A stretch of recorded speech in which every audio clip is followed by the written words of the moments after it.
Kung meron ka mga limiting beliefs, matanggal sa taon na 'to. Maharap mo yung mga takot mo. Ito yung tanggalin yung mga hindi na nagwo-work sa'kin and hayaan pumasok sa mundo ko yung mga bagay na para sa'kin. Ito yung art of allowing, art of surrender. Puwedeng naintindihan mo na sa mga nakalipas na taon parang hindi nagwo-work yung mga strategies mo.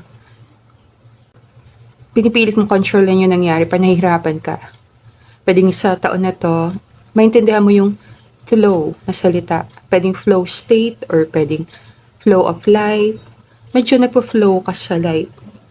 Naintindihan mo yung rhythm ng life and nakakaroon ka ng pagkakataon na gumawa ng desisyon base sa nafi-feel mo.